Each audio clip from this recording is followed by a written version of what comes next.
Hello, Mouse Planet. Alan Delinka back with you again on one of our live ads. I am live at Disney's Hollywood Studios at Walt Disney World yet again for the first time since March, since just days after the Runaway Railway opened. It currently has a queue of about 75 minutes. It wraps all the way over here into the courtyard.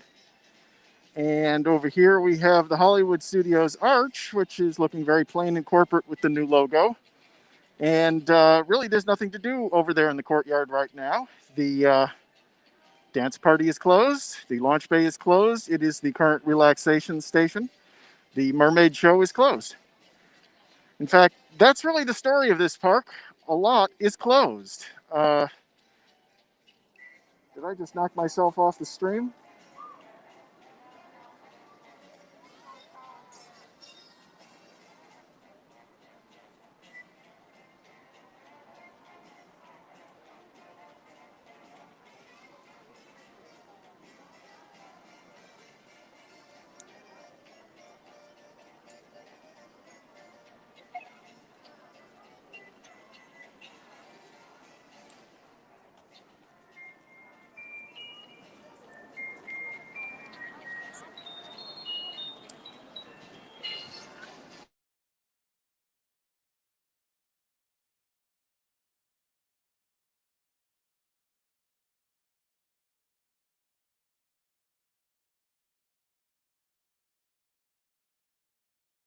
On with myself as a guest, so let's fix that.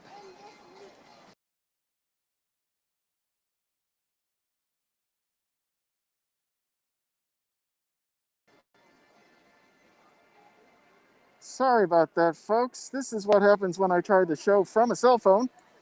Welcome back. Alan Delinka live from Disney's Hollywood Studios at Walt Disney World. The park feels crowded. It is crowded because the queues are extended out into the areas that used to just be open guest areas. And let me turn the camera back around. This will take me a couple of taps of a screen here. And hopefully I don't cut myself off yet again. Settings, camera. And now I can switch to the other camera, the back camera. There we go. All right. Wow, not as easy as you'd think, ladies and gentlemen.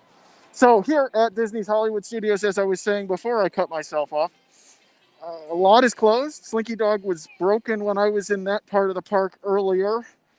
Swirling Saucers had a 30-minute standby. Rock and Roller Coaster had a 50-minute standby. Millennium Falcon had a 50-minute standby.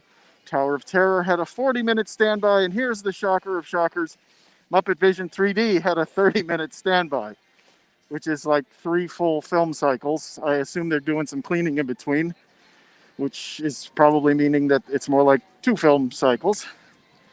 Let's go over here to the tote board and see what's going on. I did see one cavalcade. Mickey and Minnie came by in cars with Goofy and Chip and Dale walking ahead of them.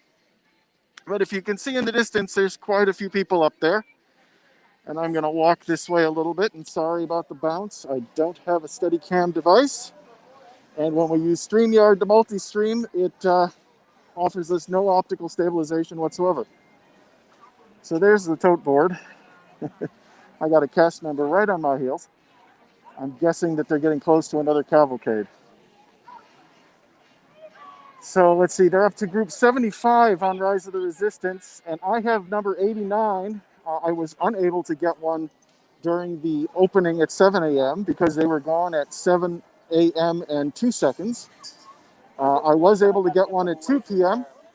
At 2 p.m., they had standby groups, I guess, because I got one immediately at 2 p.m. Standby group 89. I don't know if there's a group coming by, but you can see there's a good number of people, and the Frozen sing-along just ended, and so that's sending lots and lots of people this way. So let me see if I can get out of their way. Hopefully there's not a cavalcade coming in the other direction, because if there's a cavalcade coming at the same time Frozen let out, that would be bad crowd control here at Disney World. The cavalcades are not on a published schedule, but you'd think inside Disney they know the schedule. So here's the central Christmas tree. For folks who haven't been to Hollywood Studios for a while, it's been added to Echo Lake the last 2-3 years now. I think this is its third year. Used to be out front. Same sort of kitsch design, just here in the middle of the lake with the floating ornaments. And the dinosaur has a Santa cap. And they have kitsch on the poles that are all in theme with that sort of 1940s, 1950s look. But you can see it's not what folks are showing you in terms of an empty park, especially when the one show in the park lets out. Because as folks may know, the sing-along resumed. The sing-along is doing the holiday version. I'm skipping it, frankly. And the other shows here are all closed. The Indiana Jones Stunt Show is closed. The Beauty and the Beast show is closed. The Little Mermaid show is closed. And as folks know from our updates in recent weeks, an enormous number of the equity union actors and actresses and singers were all let go or notified that they were being let go as of the end of the year because all their shows are closed and not due to reopen. So let's see. I'm trying to see if there's anything else here to show. I'm getting sprayed, which isn't actually a bad feeling. I don't see folks asking questions. I don't know if those are working or not, but I think without more to show you, oh, it's the it's the sprayer on the snack bar, which is also closed. There's a shocking number of things closed, from food locations to merchandise locations. Even the Pixar toy store over on Sunset Boulevard was closed. The Muppet store in the back of the park behind Muppet Courtyard was closed. The Star Wars store now also has a ton of Marvel merchandise, including Spider-Man ears, which I thought was surprising given the long-running contract issue between Disney and Universal. But we'll post some pictures of that in the update tomorrow. I'll post more pictures around the park. And not seeing any questions or comments or anything else, wow, I'm getting wet now. And it's not even raining. Anyway, Alan Delinka saying so long from Disney's Hollywood Studios. I think we may have another show tomorrow at Magic Kingdom where I will finally get to see their Christmas decor in the evening. We saw some of it in the daytime before it officially opened. So with that, I'm going to say goodbye. See you real soon. Thanks for tuning in.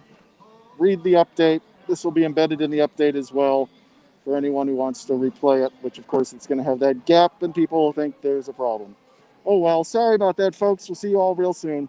See ya.